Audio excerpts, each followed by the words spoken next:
की कैपेसिटी और मशीन के मॉडल के ऊपर डिपेंड करता है, ये अलग अलग तरीके के आते हैं। तो दोस्तों अभी चलते हैं, कितना टाइप के इसके कंटेंट देख लेते हैं। क्या है, what is the tool holder. सबसे पहले हमारे पास है what is the tool holder, यानी कि टूल होल्डर क्या है, ये हम इसके बारे में जानेंगे। दूसरा है टूल होल्डर क्लासिफिकेशन, इसकी क्लासिफिकेशन के बारे में जानेंगे कि ये कैसे काम करता है, क्या चीजें हैं। थर्ड नंबर है type of the tool holder, ये टूल होल्डर किस कितने टाइप के होते हैं और किस तरीके का स्टाइल होता है होल्डर का, वो इस वीडियो में अच्छे से हम जानेंगे कि किस तरीके से ये काम करते हैं और किसी भी होल्डर को लगाने से पहले हम कैसे आइडेंटिफाई करें।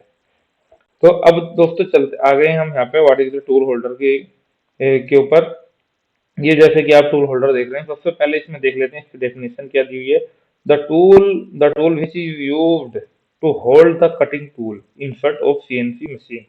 ये कह रहे हैं जो टूल होता है जो होल्ड करता है कटिंग इंसर्ट को machine, that is called the tool holder, यानी कि which tool is hold the cutting tool.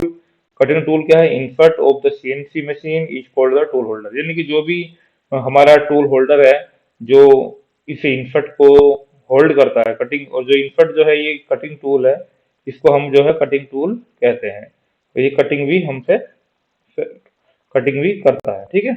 तो ये कटिंग टूल है, इस तरीके के टूल को जो हम क्या कहते हैं, होल्डर कहते हैं। ये होल्डर सीएनसी का होल्डर है ऑटोमेटिक। कुछ लोग पहले जमाने में जैसे एक बार रोड को लेके और इसमें एक बिट आती है, मैनुअल बिट भी ब्रिज करा लेते हैं और उसको भी होल्डर बना लेते हैं।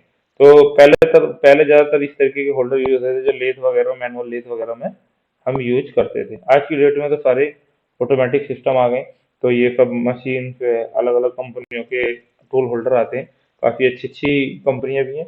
अब आगे चलते हैं, इसके बाद tool holder clamping, clamp the input through the clamping system. और टूल होल्डर जो है, जो हमारे पास ये टूल होल्डर है, तो ये टूल होल्डर क्या करता है, क्लैंप करता है थ्रू द क्लैंपिंग सिस्टम। तो इसमें हम ये वाला जो क्लैंपिंग सिस्टम है इसके बारे में हम डिटेल में जानेंगे। इसके थ्रू जो है टूल को क्लैंप करता है, ठीक है। जब इसमें कहता है जब भी इनपुट हम इस क्लैंप करते हैं on the tool holder there is no vibration in the input and the tool easily remove the material.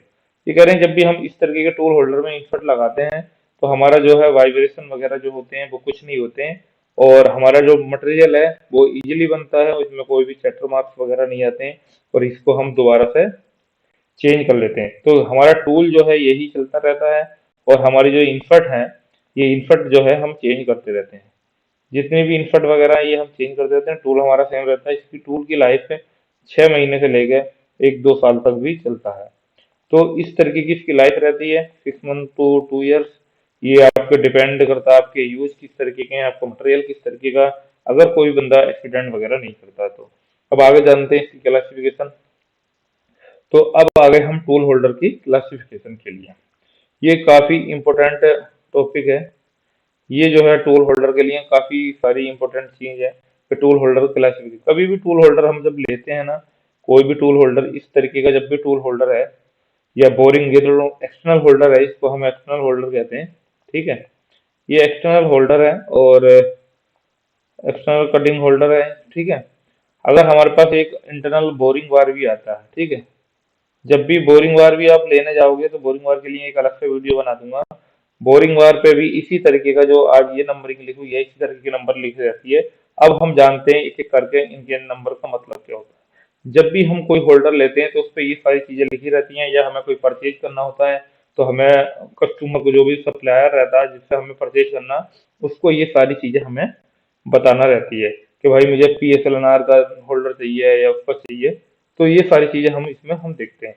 तो सबसे पहले जो हमारा इसमें एक नंबर है, एक नंबर में हम देखते हैं क्या है, पी। पी का मतलब क्या होता है, यहाँ देखिए। पी का मतलब है इनफट का क्लैंपिंग मेथड। ये बताता है जहां पी होगा कि हमारा जो है इनफट क्लैंपिंग मेथड कैसा है, किस तरीके से मेथड कर रहा है। ये अलग अलग क्लैंपिंग सिस्टम आते हैं, जैसे ये पी क्लैंप है, डी क्लैंप भी आता है, एस क्लैंप भी आता है। तो ये और पी क्लैंप ये दिए हुई है, तो इसकी पी क्लैंप किस तरीके का दिखता है ये अभी आप अगली स्लाइड में हम देखेंगे कि किस तरीके से पी क्लैंप सिस्टम होता है, डी क्लैंप सिस्टम क्या होता है, ये सारे डिटेल में आपको जानने मिलेगा। तो वीडियो में दोस्तों बने रहें, अभी तक चैनल को सब्सक्राइब नहीं किया जरूर चैनल को सब्सक्राइब कर लें, ठीक है। बेल आइकन का बटन प्रेस कर लें। अब हम आ जाते हैं दूसरे नंबर पर। सेकंड नंबर पे जो है हम देखेंगे तो सेकंड नंबर पे क्या है, इन्फर्ट चेंज।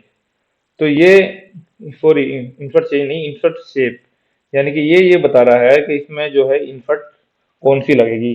तो सी से जो हमारी इन्फर्ट आ रही है, C4 है, CNMG।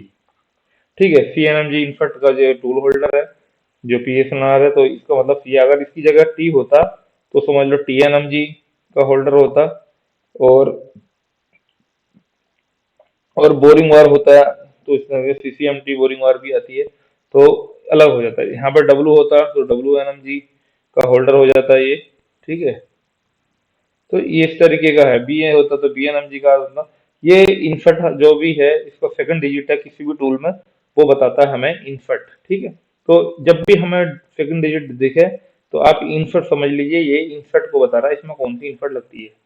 थर्ड वन आ जाते हैं, थर्ड नंबर पे क्या बता रहा है, होल्डर का स्टाइल।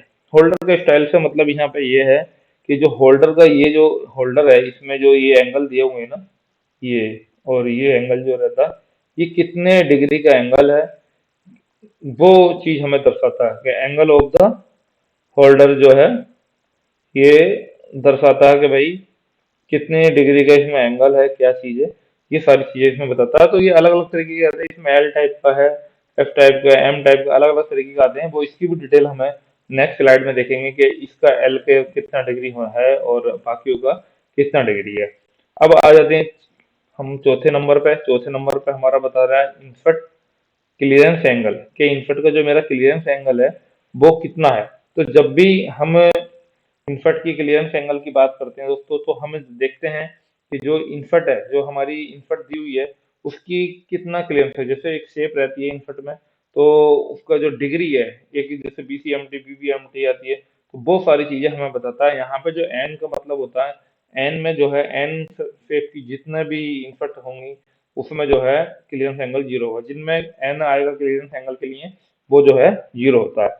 जो इसमें ये इनफट इनफट इस तरीके की जैसे रहती है, मान लो अगर मेरे पास TNMG इनफट है, ये तो TNMG इनफट 360 डिग्री के हिसाब से रहती है इस तरीके से। ठीक है, तो इसमें अगर इसका साइड व्यू देखें, तो मान लो अगर ये BNMG इनफट है, मान लो, ठीक है, ये BCMT ले ली, ये BCMT, ये जो डिग्री रहती है, ये इनफट में BCMT में या BBMT में दिखता है।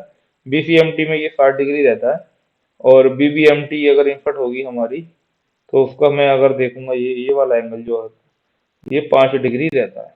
तो इस एंगल जो रहता है इनफट में, ये नेगेटिव इनफट में नहीं होता, पॉजिटिव इनफट में होता है। अब नेगेटिव या पॉजिटिव इनफट क्या होती है, ये अलग अलग सब्जेक्ट है, तो दूसरे वीडियो में देखेंगे। तो ये वाला एंगल को हम क्लियरेंस एंगल कहते हैं। अब हम आ जाते हैं थर्ड वन पे, से हम क्लियर कर देते हैं थोड़ा सा। ठीक है,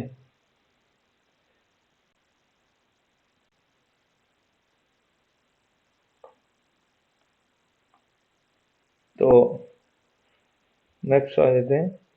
तो अब इसका जो आगे हमने देख लिया, एन, एल का मतलब होता है हैंड ऑफ द टूल, यानी कि जो हमारा टूल होल्डर है, जो ये बताता है हैंड ऑफ द टूल, यानी कि टूल जो है मेरा लेफ्ट हैंड का है या राइट हैंड का है, ये बताते हैं। अगले उसमें इसके एग्जांपल भी देखेंगे कि टूल कैसे दिखता है, किस तरीके होता है, वो हम आगे देखेंगे। तो सिंपल ये हैंड बताता है। अब आ जाते हैं, ये जो है, ये फैंक की हाइट और विड्थ बताता है।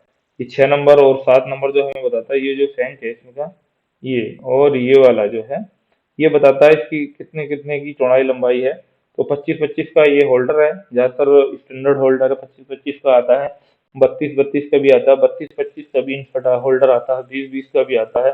तो ये अलग अलग मशीन के ऊपर रहता है, जैसे भी मशीन का स्लॉट रहता है, जो टैरेट में उसकी पोजीशन जगह रहती है, उस तरीके से ये काम करता रहता है कि भाई ये किस तरीके का होल्डर है, किस तरीके से यूज करना, तो उस पर डिपेंड करता है। अब आ जाते हैं एम, 8वां नंबर है एम। ठीक है, ये एम क्या बताता है, ये बताता है होल्डर की लेंथ।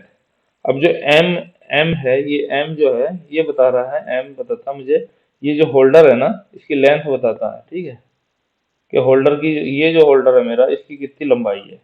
तो ये अलग अलग तरीके के रहते हैं, इसमें भी एम का है, एन का है, के का है, तो ये सब अलग अलग तरीके के हैं। इसकी इसकी एक स्टैंडर्ड दिया हुआ है, एम अगर होगा तो कितनी लेंथ होगी। तो ये आगे हम देखेंगे एम में कितनी लेंथ होगी, तो नेक्स्ट स्लाइड में हम देखने वाले हैं। अब अगले आ जाते हैं 12 नंबर। 9 नंबर का मतलब होता है 12। ठीक है, सॉरी, 9 नंबर का मतलब है, 9 नंबर पे है 12। 12 क्या है, ठीक है।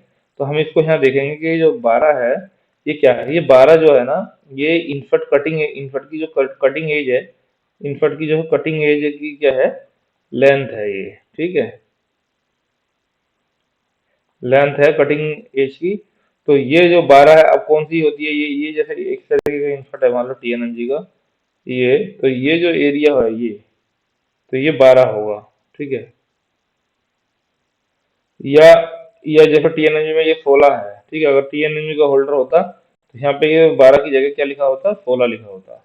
तो ये है इसका CNMG का। तो CNMG में ये 12 होती है इसका कटिंग एज लेंथ। तो ये वो जो इन्फर्ट की कटिंग एज लेंथ बताता है, और इसमें कुछ नहीं है।